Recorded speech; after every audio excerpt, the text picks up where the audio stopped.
Well, hopefully everybody's having a great Tuesday, and we're here to talk more about excess fee litigation. This is actually the second part two of a webinar that started back, and we had Tom Clark from Wagner Law Group, who is a partner and also chief operating officer.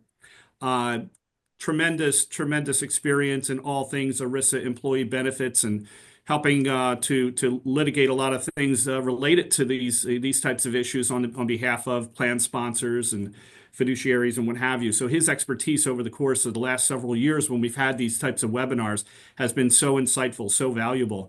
And Dan Cooperstein, our Senior Vice President of Compliance. And clearly, for those of you on the call, many of you know Dan, have worked with Dan. You see our e-alerts out there on compliance issues. That's all coming from Dan and his team.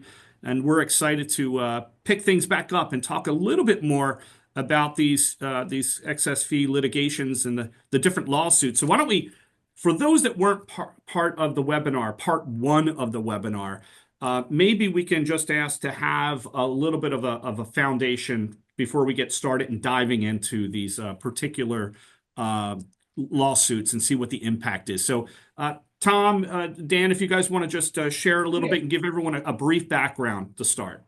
Yeah, I'll start. Dan, you chime in. Okay. Sure, yeah. If I mess anything up, which I'm prone to do. So good afternoon. I think it's good afternoon, everybody, except if you're in California. And so without a doubt, ERISA has been around 50 years. There's been a lot of litigation. And the funny thing about ERISA is we have the fiduciary provisions not because of cases or not because of situations like Studebaker. Studebaker was about funding, investing. Everyone hears that Studebaker defined benefit plan went bankrupt back in the 60s, or maybe it was early 70s, and hence we got ERISA.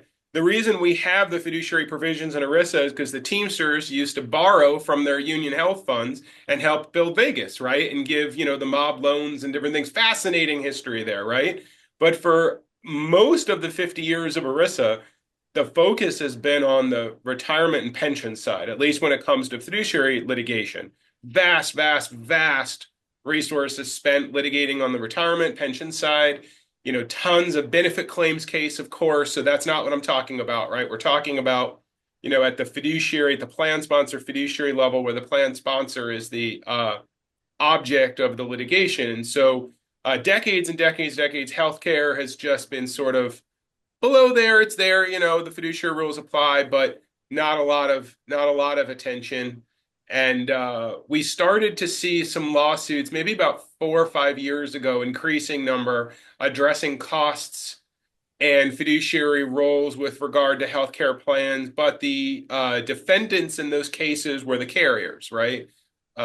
Maybe you've heard the phrase BUCA, Blue Cross, United, Cigna, Aetna, right? There was a number of cases brought by union plan sponsors who were sponsoring health plans.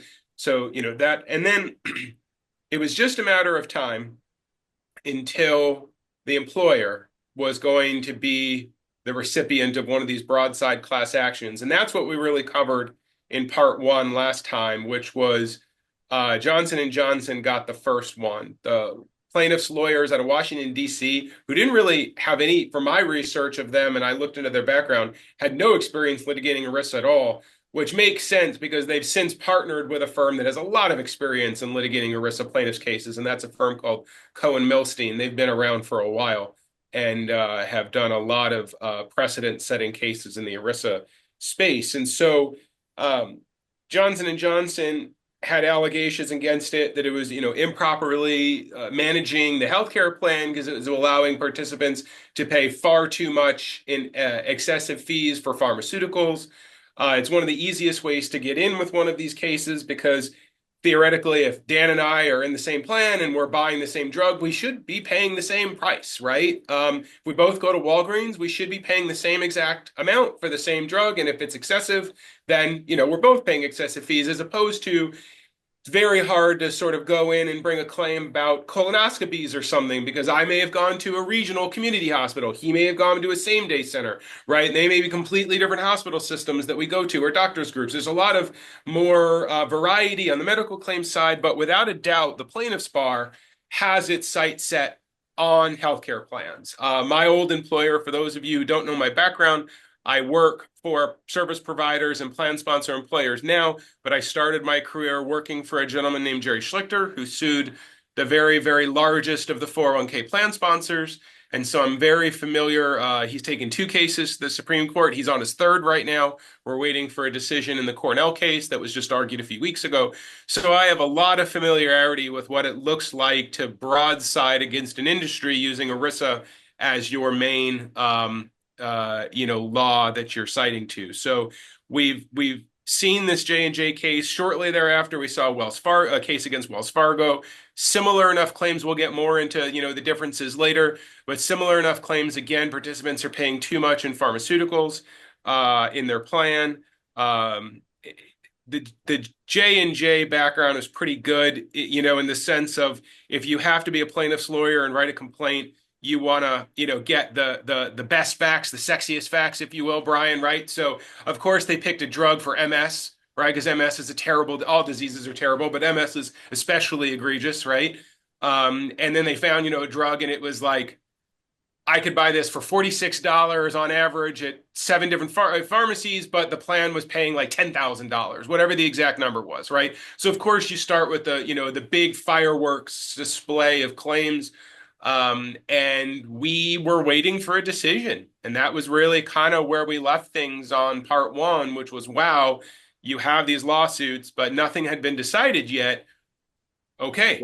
And then we, offered some perspective on what employer plan sponsors can be doing right now and how to put in a fiduciary. Dan did a great job at the end of the webinar talking about a fiduciary process and having a committee in place. Dan does that work with clients all day long and producers around the country, helping them, get ahead of these issues and not on the tail end, right? Litigation is a sledgehammer. It's not a scalpel. So Dan and his team and the producers here, Corporate Synergies, they're working with plan sponsors with scalpels, but now we've got a decision. So here we Yeah. are with part two.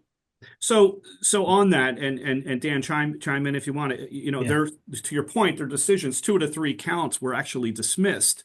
Yes, that's the Talk punchline. about that, because all of a sudden it's like, okay, this thing had no standing. What does that mean? Is it really over? Is that lawsuit done? And is there any impact to it? So maybe just what does that decision mean to everybody, especially us as employers?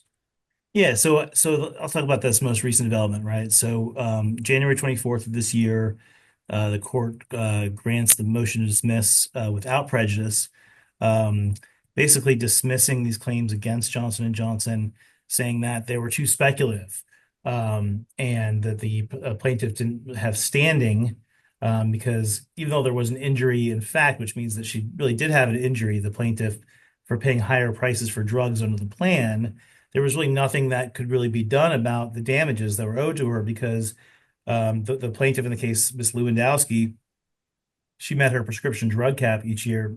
So she hit the out-of-pocket maximum each year. And so even if she won on her claim, she would not be able to be awarded any damages, because that money would be owed to the plan to reimburse expenditures and other prescription drugs, right? And so because the court could not redress her injury, it held that she lacked standing to bring the claim in the first place.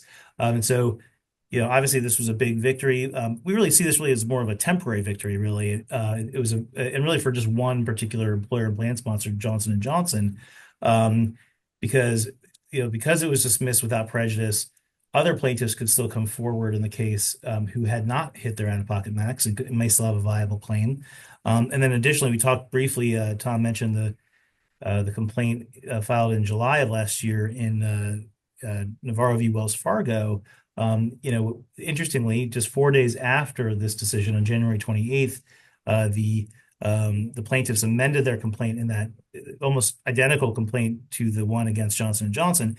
And they added that the plaintiffs in the case had not hit their out-of-pocket maximum, just so that they could survive that standing problem. So just to kind of, looking at this and this most recent development, we really kind of see this as more of a temporary victory. Obviously great news for this particular plan sponsor, Johnson & Johnson, but the war is not over by any means. So my uneducated mind and lack of legal experience, when I saw injury, I immediately thought, well, what kind of injury? Do they break their leg or whatever? I just want to make sure everybody understands what we mean by injury in this sense, in that Yeah. financial impact to somebody or whatever it might be, correct? I mean, what is Yep. breaking it down a little bit more in plain speak?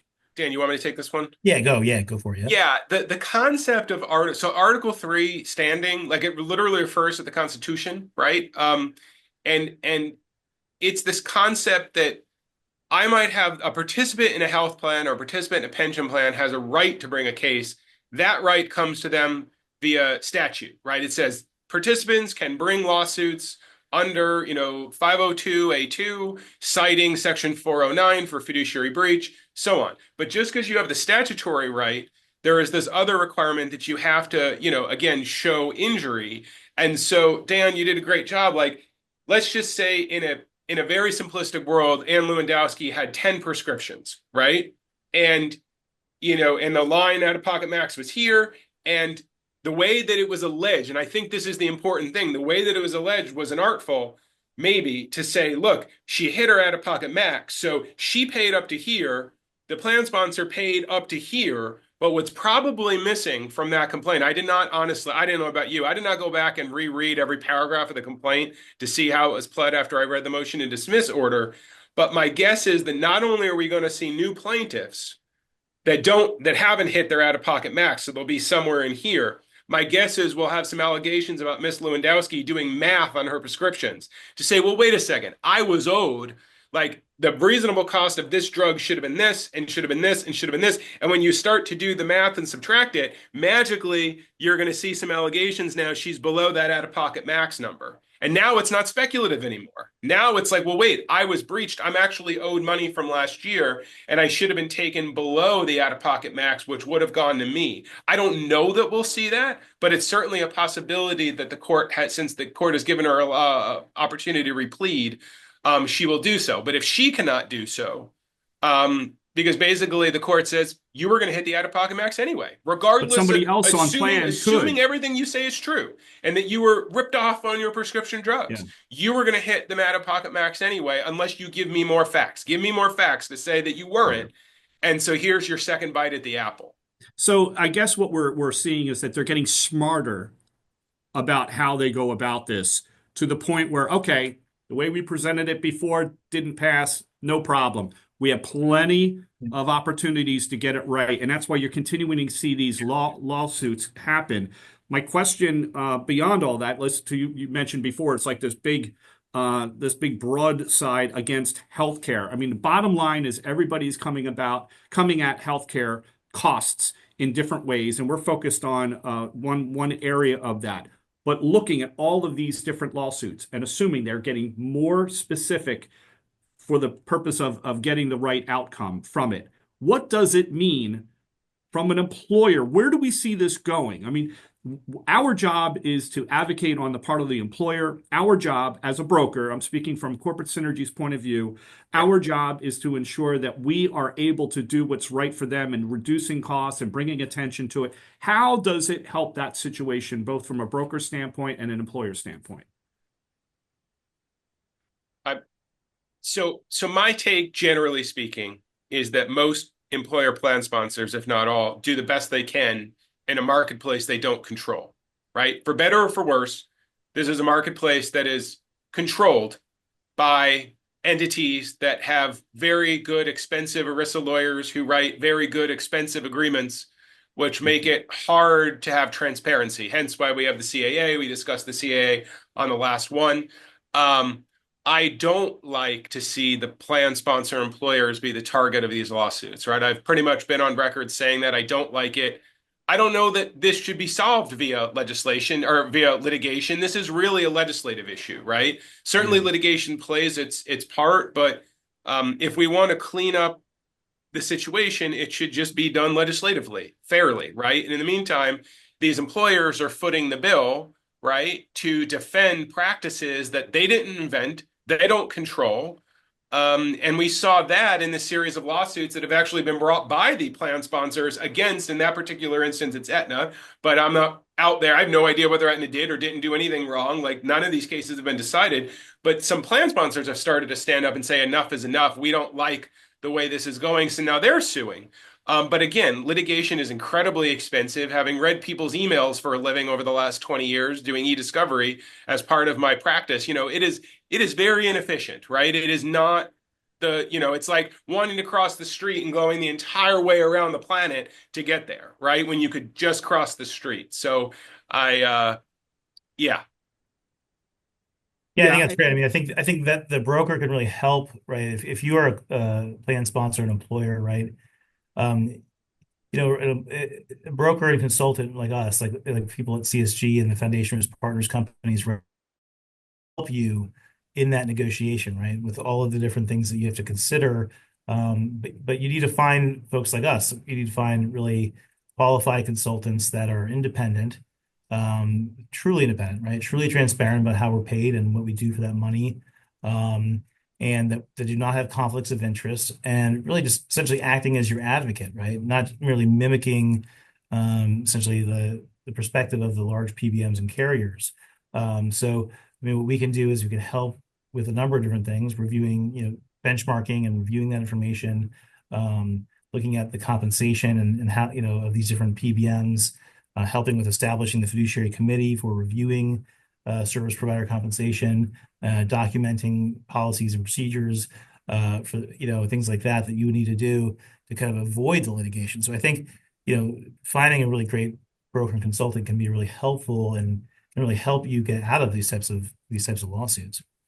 no, I mean, transparency is the key, right? Transparency for everybody. The more that it could be audited and reviewed and areas that, should be identified for savings or changing the way the plan is built. I mean, some of the things that you talked about, Dan, before, these new programs, and we've talked at length in previous webinars about drug importation, whatever, but do you see more auditing, more discovery of what truly people have, and then looking for alternative ways in which to battle this? So maybe speak to what we're seeing today versus maybe what we've seen in the past. Is it heating up? Are we starting to see more folks looking at different alternative ways in which to battle this? Yeah, it definitely is heating up, and unfortunately, some of that is, I think, because of the additional scrutiny that came after the unfortunate murder of the United Healthcare CEO. There's been a lot more scrutiny on costs and carriers, PBMs, things like that, and what they're doing. And so I think so. Yeah, I mean, I think one of the areas I think that's kind of an emerging area where we may see the plaintiffs bar focus after they focus so much on sort of the fiduciary relationship between, the relationship between the plan sponsor and the PBM. I think they're going to probably also look very closely at these alternative funding programs and patients assistance programs, PAPs, AFPs, drug importation programs, and try to look at some of these same types of fiduciary issues. How are these vendors getting compensated? Are they fully disclosing all of their comp? Is it in the best interest of the plan participants? Right. Those are the questions I think that are kind of next to come. But they are part of, it is part of, I think, what we're going to probably see next. I mean, right now it seems like PBMs are still in central focus, but I Right. think that's kind of like the next step. Well, can you spend just a few minutes then for everybody, just explaining that? I want to make sure that we're not assuming everybody understands these programs, how they operate, and just quickly do a run through of that process. Yeah, I mean, alternative funding programs typically, are brought in typically in large self-insured plans, but to reduce costs with a real focus on the prescription drug spend. And they'll look at things like drug importation, working with charitable organizations, working directly with drug manufacturers to get coupons for high cost drugs. Um, and so, they're typically brought in as essentially a vendor that's offering an additional kind of plan or cost savings plan or cost saving arrangement to the participants. And yeah, and I mean that's basically what they do. They really try to reduce that larger spend. But what really matters, at least from avoiding lawsuits, avoiding liability, is how you do it, right? How you bring these folks in to the plan and introduce them to the plan participants. Because if you do it the wrong way, right? If you single out high cost claimants and do certain things that, you have an overly lengthy prior authorization process. If you represent if these AFPs, for example, represent that the person's uninsured to a charitable organization, and at the same time they represent to the drug manufacturer that the person is insured, right? That could be a problem. So I think it just depends on how you do it, how you engage them. I mean, it's perfectly legal to engage them. It's just you have to do it in the right way, and I think that's going to be the big challenge. So there's risk involved no matter Yeah. what. Yeah. Yeah. Tom, anything to add in what you're seeing from your side? I we're not seeing a lot of the use of AFPs. I just went and before I hopped on our webinar, I went and spoke to my partner who shares the office here in St. Louis with me, and she works directly with a lot of healthcare plans, and goes to their board meetings and different various things, and like we're just not seeing the use of them a lot. I'm not, it's there's articles out there, but like we're just not seeing a ton of it yet. Um, yeah. Uh, just a quick message to everybody, because I have a question here I'm going to ask, and by all means, for folks that have questions, please use the chat. We want this to be a discussion, and so with that, the question I'm going to add to it. Reference-based pricing and drug importation, asking about will that come under litigation or in some cases further litigation, at the federal level? Well, I mean, in my view, I don't think that those are going to be as like. I mean, one thing that's going to impact probably drug importation is these tariffs, right? I mean, there's no question, right? If you're adding tariffs to Canada, and a lot of the drug importation programs are getting it Yeah. from Canada, right? It's going to impact the costs. But as far as like the policies that we're seeing from the Trump administration, I don't see anything, at least as of now, that's going to really limit them or create litigation in that area. I think Trump, in his first term, right, he was much more Opening it uh, up.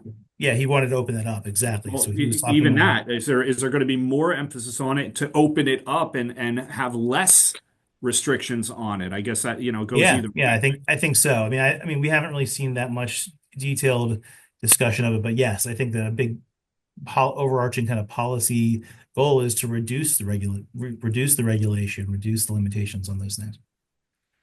Yeah, I mean, the effect of the fact that a drug costs and I'm just making up a fake numbers, but $1,000 on one marketplace and $20 in a different marketplace is not capitalism, right? That's an effect of, an artificial creation of two marketplaces, right? Because of regulation, right? So if they decide to deregulate, which seems to be the word, du jour, right? The phrase du jour of the last couple of weeks, and Yeah. maybe we will just have one larger, more even level marketplace domestically, internationally, and you won't create these little silos of marketplaces where you can charge that much and $20. But to your question, Brian, about litigation, on the point you raised, I don't see a big class action. I do see what Dan talked about, which is discrimination, right? I do see the potential that, you have one person on the plan because it's the 80/20 rule, right? It's you've got the one person who has some sort of terrible, long-term illness that's driving up large costs, and all of a sudden you start to tell them, oh, well, we can't, you got to go import your drugs from wherever, right? Now everything takes long, and blah, blah, blah. And it's like, yeah, that person may or may not have the right to sue, right? But pushing, that's a critical decision-making process that seems to me to be the plan sponsor, the broker consultant, the ERISA lawyer, right? Like what's more balanced, right? You have to operate a plan on behalf of preserving assets for all participants as opposed to one participant, right? And that's always a balancing act, right? You can't defund an entire plan for necessarily one person if 999 are relying on it. And so there's just some really those are not easy answers. Those are not easy problems to solve. And so and it's a matter of life or death. And so to Dan's point, having a group of people like the committee reference, having a group of people when these decisions, whether you're going to bring in an AFP or exclude it, you've got to have reasoned due process under ERISA, and then that's typically what saves you, right? Is the due process saves you from hindsight analysis. That's the way 50 years of jurisprudence is developed, right? Yeah, think of it like your house. You can't just go in and buy, oh, it's a great house. I'm going to buy this. Here's some money. No, you hire a home inspector. Somebody comes through, looks at the septic tank, looks at the Right. plumbing pipes, looks at the water. Like, and then if, I mean, the goal, then it's not quite the apt comparison, right? But the point is, you would never buy a house without doing some sort of due diligence, or you take the risk, right? And it's the same Yeah. thing in the ERISA world. You shouldn't be making fiduciary decisions with people's lives on the line, right? Way much more than the pension side, right? You should have a due diligence process. And if you don't, well, then, if there's risk involved, then you're going to face that risk, right? So Absolutely. It just reminds me of buying my first house without all that old copper wiring. But yeah, it's a great analogy, actually. without the copper wiring? I think it Oh, was with, right? It oh, was you mean knob and tube? yeah, well, whatever it was, it wasn't I that owned a great. house with knob and tube. Yeah, that was a nightmare. Only Yeah. one insurance company in the entire state would insure me. See, it always comes back to insurance. It always Um, comes back to insurance. just a couple of things. First of all, since we were starting to talk about, what the new administration is potentially going to do, just a quick shout out for February 27th when Dan and us, we're going to be talking a little bit more about the administration, what we see happening, how it's going to be impacting healthcare. So, I mean, in the first several days, we've had how many executive orders, and we have a lot in the news about the intent to do certain things. I would imagine it's going to be about 100 more by the next 2 weeks. Yeah. So hopefully some of that will give us a little bit more direction on what happens with healthcare. But I want to come back to something, Tom and Dan, from if we're sitting down having lunch or something, I would ask this kind of a question. Looking at Wells Fargo and the Navarro situation for a second, and we know that crazy example in many of these cases where that drug was it just close to 10 grand, and you can walk in and you get. Looking back, what should they have just pulled all that information out, done their own research, and found that and pushed back and say this is ridiculous? What Yeah. would you have done as an employer at that point, back before this all came about? Yeah, I mean, that's really what we're here for. I mean, that's a big part of what we wanted to talk about. I mean, there's a number of things you can do. It goes back to what Tom was saying about the due diligence process, right? You want to look really closely at, have you designated a responsible plan fiduciary for overseeing plan vendor compensation as required under the CAA of 2021, right? Did you designate that fiduciary or fiduciary committee? Have you thought about getting fiduciary liability insurance? You probably should, right? Mm, Do you have a process in place for selecting the PBMs to begin with, like an RFP process or some other formal process? Are you benchmarking, the cost of different PBMs? Are you looking at the different agreements, right? The PBM agreements and what they are disclosing and not disclosing and comparing them. All of those things are very valuable things you could do, and there's a lot more. I mean, I probably just scratched the surface there, but it's important that you do something. And I always say to clients, document, document, document. I think that's also kind of the last part of it, right? Is to really reduce your exposure to liability, whether it's a big class action lawsuit like this, or just an audit or investigation by a government agency. If you come to a conclusion as this is okay, this is the best PBM we're going to use, document why you made that decision. Keep it in a memo in the memo to file in your benefits file and just retain it. But put some kind of process together. Yeah, be prepared, right? Brian, how many drugs do you think are out there? Do you know? Do either of you know? Like, how many Um, prescription drugs? Tens of thousands, I'm guessing. I know we have some people that are on the call that probably could give us a good idea based on Yeah. some of their larger accounts and the typical assortment of drugs that are part of that audit. But I don't Yeah. have the answer. By the way, another shout to everybody. There's not there's an open chat here. By all means, add your comments if you're hearing something that you have a question on, or if you want to take the discussion about this topic in a little bit of a different direction. This Yeah. is about you. This is how we can help you. So don't be Yeah. shy. Put it in the chat, and we'll try to discuss it. Okay. But no, I don't have the answer to that, Tom. Maybe Yeah. So somebody my does point in put it in asking, chat. I mean, my point in asking is, I mean, at some point, it doesn't make a lot of sense for the employer to go drug by drug by drug on Right. a formulary with 30,000 drugs on, or whatever the number might be. I mean, that's prohibitively inefficient, expensive for the plan sponsor to be doing. That's the whole point of what the PBM should be doing. In part, the consultant broker is doing. But to that extent, though, I've certainly seen this method pop up. I know you have too, Dan, where people get claims information. They figure out what their 10 most expensive drugs are or how much where they're spending their money. And then there's things you can do. You can carve out drugs. You can go, I mean, I'm teaching the masters on this call, right? We have a lot of people, this is all they do, right? But you can, there's, for those of you who don't, there's different things that you can do. So to your question is, had somebody noticed that this MS drug should have been 40 and it was $10,000, you know, it comes down to, well, what was actually spent on that drug, right? How much time would go in if one person was on that drug?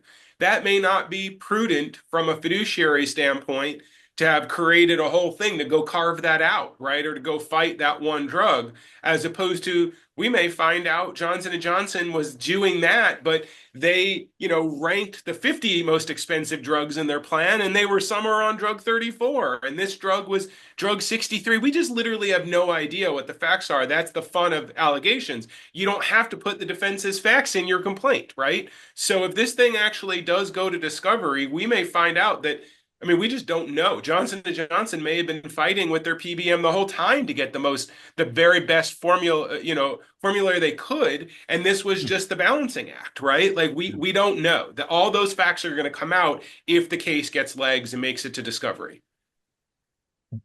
Interesting. Dan, what about from our current clients that we have where you're having these types of meetings? What's some of the feedback that you have is where they're going with this and what they're doing? Are you seeing more activity on their end with us as Yeah, their broker? definitely. Yeah. More and more clients that we speak with are setting up fiduciary committees and are looking at their relationships with their PBMs. They're having, they're reviewing the agreements, they're reviewing, but not just PBMs, right? Other plan vendors as well, and seeing how much they're paying for it, what they're getting for the money. And, it's a big increase since these cases were filed. I mean, it's just gone up a lot. Even, when the law initially came out, the CAA of 2021 came out December 27th of 2020. I mean, nobody was doing this yet. It was like, wait a minute, we have to do a fiduciary, we have to designate a fiduciary for the health and welfare. I thought we just needed one for the 401k, right? Is probably what I'm sure Tom heard that as well. But since these two cases, the J&J and Wells Fargo case, it's just been a big upswing in clients putting these, designating the fiduciary and putting these processes into place. I'm curious, Dan, you just brought that up about CAA and adherence compliance with that. Way back, it sounds weird to say now, way back on the CAA, it wasn't all that Yeah. long ago, but it's long enough ago that now we have some experience to understand how clients have worked under that law now, and are they, or have you seen from your standpoint, have they been in a good position to be able to get the information they needed to comply with the CAA? I know as a broker, we're transparent in what we do, but it wasn't just about us, right? They're Right. working with a lot of different partners where they would require to get information. Just anecdotally, have you heard if that's gone well? Are they more educated to be able to know how to comply with that, or is it still kind of a unknown for a lot of folks? But yeah, I think they are. I mean, we do it as part of every assessment that we do, every like mock audit for every new client. We go through this, and we are seeing more awareness of these issues. But it's still not, no anywhere close to even 90%. I mean, it's not even a majority. I think a lot of the newer clients coming in are not that familiar with it. Um, but I think it's helping. I think these cases are helping. I know Mark Cuban had a tweet where he said that it's not a matter of if, but when you'll get a lawsuit if you have a PBM. um, and I think that raised a lot of awareness. A lot of people were sharing that tweet. Um, so yeah, I think it's slowly getting there. I think our competitors have caught up and have, the other brokers and consultants in the industry have done more to disclose what they're doing for what they're getting paid and have increased transparency. But as far as what has to be done on the client side with designating a fiduciary and overseeing that comp, it has not been as it's still not close to, it's probably not even a majority of the new clients that come in are even aware of a lot of the stuff. So it's still a growing area of understanding. So Brian, what's fascinating for me, right, for being on the retirement side of ERISA fiduciary litigation for just about 20 years, right? Uh, just somewhat hard to say, right? It's that you mentioned this pattern earlier, and I'm really glad that I got an opportunity to bring it back to this, right? Because what happened with the 401k lawsuits is the very earliest lawsuits, my old firm lost nearly all of them, right? They were all dismissed because it was just going after revenue sharing, right? The original claims were revenue sharing as a concept is bad, right? Well, what does that mean? Like you're allowed to pay indirect comp. We've been using indirect comp for decades, right? So at least that's what the Department of Labor calls revenue sharing as indirect comp. So over time, and then there was a successful Eighth Circuit opinion, Braden versus Walmart, which alleged self-dealing. And then you saw self-dealing be alleged in literally every excessive fee case, right? And then this one was successful, and then you saw those allegations, right? And you're starting to see the same sort of pattern with the forfeiture cases, right? Which I'm not a fan of, right? But the first one comes out, then the rest get smarter, and then the plaintiffs' lawyers refine their claims. So you made that point earlier, Brian. But the big other thing that happens, right, is while the defendants are being tarred and feathered in the town square of litigation, right? The rest of the plan sponsor community says, whoa, whoa, I don't want to be them. I don't want to have my emails read, the last 10 years of my emails read by some guy, with no hair sitting in St. Louis. Like literally, I can't even tell you the things that I've read in people's emails, right? Things that they don't want other people knowing that they amazingly use their work email for, right? Like, do not use your work email. It is not private, right?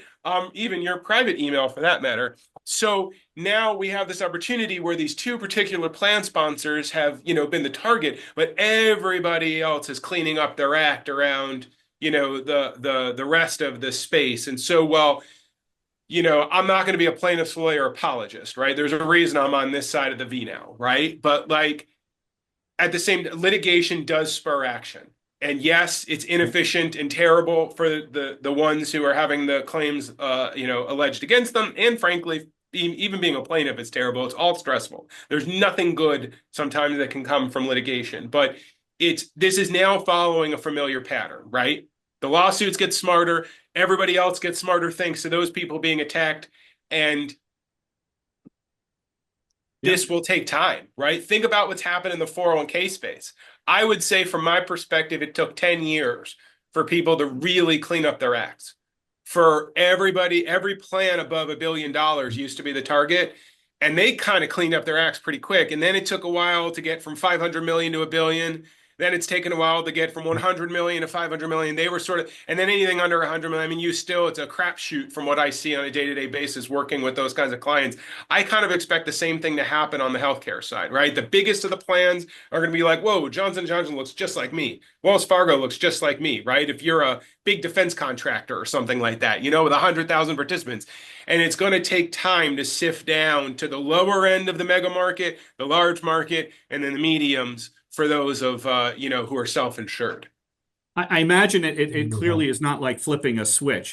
In the simplest form, I think to myself, well, the next cycle that comes through, any of those drugs that have a $10,000 price tag that should have a $60 price tag, they don't want to have that level of exposure. They're going to do something about it. But I would imagine there's a number of contracts that stem from that downstream that need to be adhered to that doesn't make it possible for you to flip that switch or for the people. So I just think to myself, what you just said, it may take some time, but boy, I tell you what, everyone along that supply chain is taking notice, I would imagine, and trying to make sure that they remove themselves from the risk, protecting themselves, but ultimately, I would assume that that's going to lend itself to all of us as employers and as participants, take the medications and want to pay fair prices. So hopefully it all Think of comes it, in and closes think of in. it this way. You're right. There are agreements. I think it's almost simpler than that, right?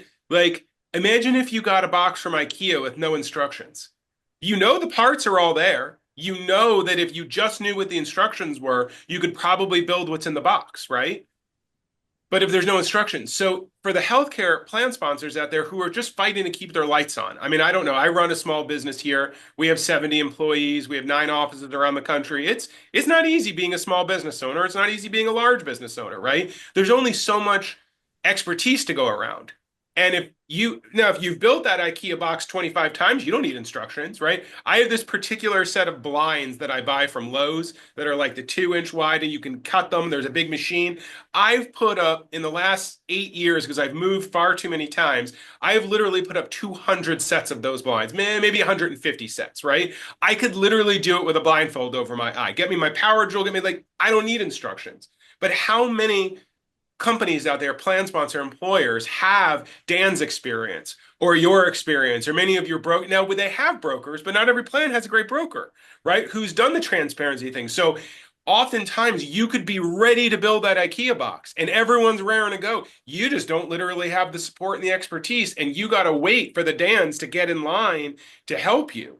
Or the great producers out there, you got to wait for them to get to you. And so that's another fascinating aspect of all of this, right? Is you could want change, do it all. There's just not enough people who know how to put the box together to be in all these places at once.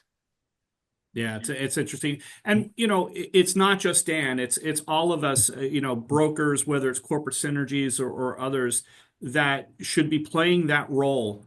We advocate on behalf of our clients. We need to be educated on all of those things to be able to truly consult and guide. And by the way, this is a perfect way in which we help to do that. We all Yes. raise ourselves by listening and talking it through, not just relying on Dan, but having a better understanding of what we can do with Dan, but it's and his team and us as brokers and consultants, account management, all of us. Yeah, It's truly important. By the way, I started to chuckle when you mentioned about the IKEA directions, and I know a few of you on the call remember when we were working with IKEA. We actually went through our entire BVIP process as an IKEA instructional manual with the little people, and that's kind really of kind cool. of funny. Oh, that's Brings back funny. I had memories. no idea I was No, Yeah, no, okay. No yeah, it yeah, was idea. great. one It of our was clients. great. Yeah, We embrace the culture of our clients. You know yeah, what I mean? I love that. exactly. I love So that. what do we got looking forward? Going back to the beginning here and beginning to wrap up. I want to make sure that we can close out appropriately with as much guidance and looking forward of what to expect as we can. I also want to mention, while I have the chance, that today's webinar is accredited for HRCI and SHRM credit. So we'll follow up with you following that, because it's that intellectual and enlightening, Tom. That's why we offer these credits. I mean, we have you on Yes. board. It's Yes. definitely credited. You know what I mean? Yes. So Yes. why don't we start and yeah, just Dan, thoughts. What's coming next? What do people want to hear about right now? Well, I mean, I think one of the big things really is how, kind of going back to those things we talked about before, like the put some kind of process together, right? I think that these recent cases are getting more and more of our clients and plan sponsors prepared to do the right thing, right? Put a process together and start somewhere. I think that was kind of what Tom said at the end of our last session, and I really liked what he said. And actually, Tom, why don't you kind of take it from there and kind of give us some maybe kind of say what you said at the Did last session. I, That was great. I only have so many isms, but did I mention like Olaf from like Frozen 2, right? Like just do Go for it. the next right thing, right? Or the next, I think I that's think it the was song, good. right? The next right thing. Just do it. Just do something, right? Just start taking Exactly. those Start first somewhere. steps. Yep. Got to start somewhere, You you right? you got that branded, Tom. Every time we're in a webinar, I hear you say that. That's good. I Start know. somewhere. I think of Yeah, you. I Disney think of doesn't that. need any more money from me, right? I went there for vacation this summer. I subscribed to Disney Plus. The prices just went up. Yeah, they don't need any. They're doing just fine, right? But it's a good lesson, right? I think the more crude one is, how do you eat an elephant one bite at a time, right? Like this is. I got to tell you, this isn't an elephant. This is the largest dinosaur you've ever seen. The largest blue whale you've ever seen, maybe times 10, right? To get into some of these things, considering the lack of transparency and some of the gates that are thrown up, the locked gates that are thrown up for the average employer, to actually understand where their money is going. Yeah. Well, In Cannot agree To more. your question, Brian, in terms of litigation, two quick thoughts. Number one, it'll probably, we'll probably get a decision in the Wells Fargo case soon, right? They did some supplemental briefing about the J&J case, but we could expect that opinion, basically any time, right? It's been briefed for a while. If the judge were to kill that case too, they probably would give them another opportunity to plead, right? Just like J&J. And that's going to be another, they get time to file their motions to dismiss, and then they have to do the oral argument. So you're probably looking at 4 to 6 months, 3 to 6 months for another decision in J&J, maybe another month or two for something, unless we were surprised in Wells Fargo, and then another 3 to 6 months if the judge gives them another chance. And then we did mention the cases against Aetna, and it would be remiss if I didn't mention very quickly that Aetna moved to move that case to arbitration in the one against Aramark. The judge said, no, no, no, and I won't bore people with legal remedies versus equitable remedies, but basically the way the arbitration clause was written, because they're asking for equitable remedies, they are saying that there's an exclusion from arbitration, so they have a right to be in federal court. The judge agreed with them, but then under the Federal Arbitration Act, they had the ability to immediately appeal it. So that is now being appealed, whether this actually should be an arbitration as opposed to open federal court. And all the other cases against Aetna, right, have Kraft Heinz had just agreed to go to arbitration. The rest of them all stayed their cases pending that appeal. So in the meantime, we're now just waiting to find out what happens. Yeah. And it's going to be another year. I mean, going to appellate court takes what, 12 to 18 months, Dan, on your average appellate court case. So there's a whole lot of waiting, right? But in the meantime, I would, to the extent you've listened to Dan, you've put together a committee downloading those complaints that have been alleged by those employers against Aetna. There's probably nuggets in those allegations. True or not true? Again, we don't know. That's the fun part of litigation. You can allege anything. Do you know, Brian, you probably don't know this. Do you know that anything you allege in a complaint has a 100% bar for a defamation claim? Really? Yep. Anything, like there's 100% bar. So you could put anything you want in a complaint and allege it. But what's going to happen when the actual facts and discovery come out? So again, when Dan and I and you are talking about this, we don't know whether J&J did anything wrong. We don't know whether Wells Fargo did anything wrong. But you could go read those complaints, and I bet you every employer in this country can take a tidbit and a nugget out of those complaints to be like, oh, you know what? I never thought to ask that question. I wonder if that's happening with my plan, right?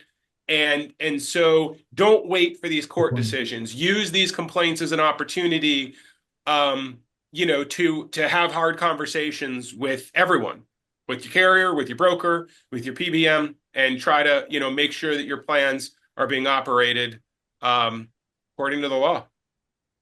Sound advice. And if there's one additional takeaway I take from this, it's I got to go clean up my emails. So, yeah, exactly. no. It's always great. It sounds like we'll probably be back here next year for part 3 of this once some of these lawsuits actually begin to finalize and we see where the courts landed on this. So it's a great topic. It's interesting to follow. Great advice on researching it. Read it. You just put it into Google. You'll get tons of information on what it was, but read the actual suit and it will give you some further insight. As always, Dan and the compliance team, our account management team and consultants are there for you.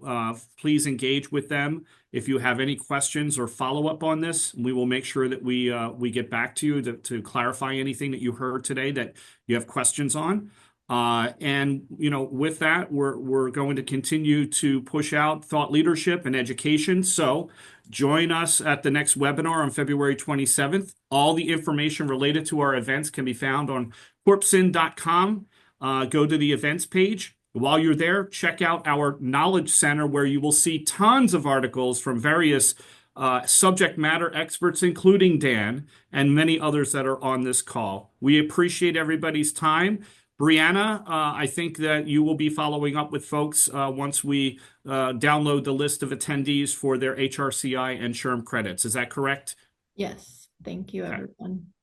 With that, thank you, everybody. Have a great day. Thanks.